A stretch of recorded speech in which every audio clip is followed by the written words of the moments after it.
Sacha laisse donc Lucille en lui donnant une tape d'encouragement sur l'épaule et part rejoindre, intrigué, le salon en 08. Sans surprise, presque tout le monde a décidé de se rendre dans le salon pour écouter l'histoire de Victoria. Il faut dire que sa capacité de mise en scène a de quoi donner envie. La pièce est vaste et richement meublée. Un feu imposant brûle dans un âtre splendide qui pourrait contenir au moins 4 personnes. 3 énormes canapés, des chaises et des poufs ont été placés autour de Victoria qui se tient debout au centre de la pièce. Elle a posé la tête de son costume d'épouvantail à ses pieds pour ne pas être gênée en parlant et affiche un air mystérieux. L'ambiance est encore plus tamisée que dans le reste du manoir, ce qui m'empêche de discerner les visages de tout le monde. What do you want from me? What do you want from me? What are you wondering? Why do you know? Why are you scared to know? Chers invités, une nouvelle fois je vous souhaite la bienvenue. L'histoire que je vais vous raconter, peu de personnes la connaissent. Vous risquez de ne pas enfermer l'œil de la nuit. Vous avez donc une dernière chance de retourner vous vautrer dans les petits fours. Personne ne bouge. Il y en a sûrement parmi vous qui ont remarqué, en arrivant, les pierres tombales dans le jardin. Elles sont le symbole de l'histoire dramatique qui s'est déroulée ici. On raconte beaucoup de choses sur le domaine d'Amarante et sur son manoir. Mais croyez-moi, toutes les histoires qui circulent sont loin de la vérité des horreurs qu'elles dissimulent. Un silence total s'est imposé dans la pièce. J'entends les respirations calmes des quelques personnes autour de moi. Le feu dans la cheminée projette, en crépitant, une lumière vacillante sur tous les visages, leur donnant un air fantomatique. Il y a plus d'une centaine d'années, une riche famille autrichienne, les Van Hackett, a fait construire le manoir sur ses terres et y a emménagé. À l'origine, le domaine ne portait pas le nom d'Amarante. Le père de la famille avait été nommé baron en raison de sa richesse et de son influence. Malheureusement, par une froide nuit d'hiver, 2 ans après que sa femme eut accouché de son 2e enfant, un feu a débuté dans l'une des ailes du manoir. Personne n'a jamais su ce qui s'est réellement passé. Mais la femme du baron est morte, prisonnière des flammes. On raconte que ses cris d'agonie ont résonné dans tout le domaine pendant plusieurs minutes. Après que les flammes se seraient éteintes, calmées par la pluie, le baron serait allé chercher le corps de sa femme dans les ruines fumantes.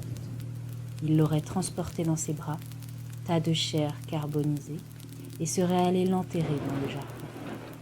1 mois plus tard, une unique plante y poussait, de l'amarante. C'est ainsi que le domaine trouva son nom. Victoria laisse place à un silence théâtral de quelques secondes, ce qui me permet de voir les visages horrifiés de certaines personnes. En plus d'être douée pour la mise en scène, Victoria s'en sort plutôt bien pour raconter les histoires. Depuis ce jour, le baron n'a plus jamais été le même. Une partie de lui avait péri dans les flammes avec sa femme, une partie de sa raison aussi. Sa fille, l'aînée, a grandi en étant témoin des sautes d'humeur de son père, atteint de dépression. Elle n'en pouvait plus. Elle était tombée amoureuse d'un jeune homme de la région qui travaillait pour le domaine. Mais le baron n'approuvait pas cette relation. Pas du tout même. Le garçon en question n'avait aucun titre, était pauvre et peu instruit. Bref, ce n'était clairement pas le meilleur parti pour la demoiselle d'Amarante. Folle amoureuse de cet homme, Guillaume, elle prit toutefois la décision de fuir son père. Hélas, la confidente de la jeune femme, la domestique du manoir, alla tout raconter au baron. Dans la mémoire de ce dernier, les souvenirs du passé ressurgirent. Il avait déjà perdu sa femme. Il lui était impensable de perdre sa fille. Quelque chose en lui se brisa, définitivement. Il devint fou de colère, de jalousie, et peut-être de chagrin aussi, et perdit le peu de raison qui lui restait. Nouveau silence théâtral, beaucoup plus long cette fois-ci. Victoria le fait clairement exprès, pour que quelqu'un la questionne sur la suite de l'histoire. C'est d'ailleurs ce qui se produit. Et qu'est-ce qui s'est passé après? demande une fille affublée d'une énorme paire de lunettes. Rendu fou par les plaies béantes de son passé et par la peur de perdre sa fille, le baron s'empara de son fusil de chasse au beau milieu d'une nuit d'octobre. Comme aujourd'hui, il monta silencieusement les marches qui conduisent à l'étage dans les chambres. Ce qui se passa ensuite exactement, personne n'en est certain, mais... Victoria a crié en mimant le geste d'un coup de fusil. Quelques personnes ont sursauté à côté de moi. Il a tiré dans le corps de sa fille endormie. Bam ! Son fils, réveillé par le bruit, tenta de s'enfuir dans un couloir, mais... Bam ! La servante et le domestique aussi y sont passés. Ensuite, il est allé au grenier, les vêtements imbibés du sang de ses enfants. Là, il s'est fait exploser la tête d'une balle.